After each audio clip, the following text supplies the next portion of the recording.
लो जनाब तुसी देख लिया रंग टंग पाकिस्तानी टीम दे दुनिया दी सब तो कचरा सब तो टट्टी सब तो थर्ड क्लास सब तो पैथेटिक सब तो डिस्कस्टिंग सब तो वे पैथेटिक अगर तुसी टीम देखनी है तो पाकिस्तान दी टीम देख लो।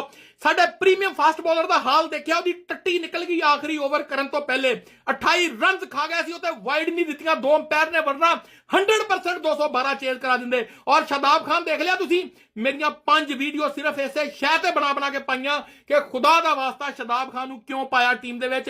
साइम अयूब नूं पालो साइम अयूब नूं पालो साइम अयूब नूं पालो ਉਹ ਬੋਲਰ ਵੀ ਇਹਦੇ ਨਾਲੋਂ ਚੰਗਾ ਵਾ ਔਰ ਬੈਟਿੰਗ ਵੀ ਨੰਬਰ 3 ਤੇ ਜੇ 35 40 ਕਰ ਜਾਂਦਾ ਤੇ ਅਸੀਂ 250 ਸਕੋਰ ਤੇ ਕਰ ਜਾਂਦੇ।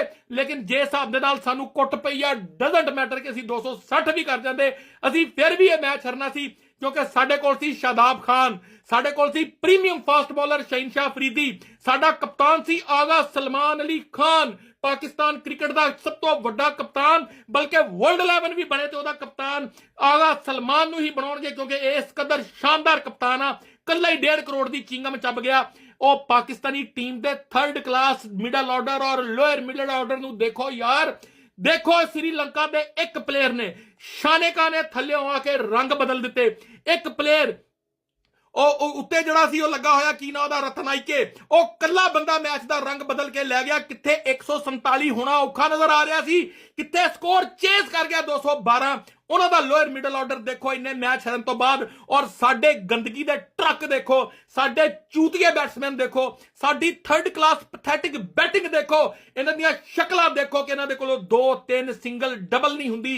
इस कदर पैथेटिक पीपल आ कि इन्हां ने सारी कीती कराई इन्होंने हर शह इन्नी मेहनत साहबजादा भरान दी और फखर जमान फौजी दी कूड़ा कर दी, गूं कर दी, गटर दे विच बाती, छप्पड़ च सिट दी। इस पैथेटिक गंदी थर्ड क्लास टीम ने इहदे थर्ड क्लास कोच इहदे एनालिस्ट पैनलिस्ट इहदे नाल जुड़िया होया हर वो टट्टी प्लेयर हर वो टट्टी किस्म का कोच कंसलटेंट हर किसी ने अपनी गंदगी दे विच रोल के रख दिता। इस टीम की रिस्पैक्ट इज्जत इस ग्रीन जर्सी इस ग्रीन कैप इस स्टार नूं लीका ला के रख दित्तियां यार। इस कदर गंदे प्लेयर इस कदर गंदी मैनेजमेंट इस कदर थर्ड क्लास टीम कि असीं दुख दे नाल रोंदे पे आ और तुसीं हर जांदे।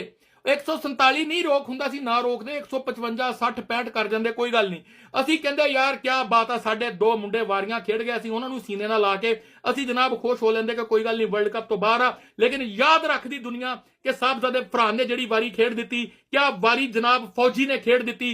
लेकिन तुसीं इस कदर आला नस्ल दे खोती दे बच्चे आ, इस कदर दे आला नस्ल दे थर्ड क्लास तुसीं प्लेयर आ, अपने जवाई होण दे सिर ते सहुरिਆਂ दे सिर ते टीमां दे विच आ। एक शाहद अफरीदी दा जवाई आ, दूजा सकलैन मुश्ताक दा जवाई आ, एक प्रीमियम फास्ट बॉलर आ, दूजा साडा टीम दा फ्यूचर कप्तान आ। शादाब खान साडा फ्यूचर कप्तान आ।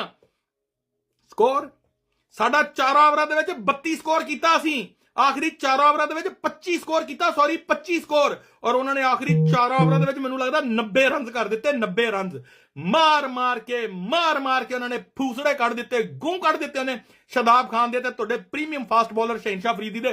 डुब के मर जाओ, जलील हो जाओ, गरक हो जाओ, अखां ना चुक के दोबारा ग्रीन वर्दी पा के ग्राउंड दे विच ना आइयो। इस कदर थर्ड क्लास और पैथेटिक पीपल आ तुसीं।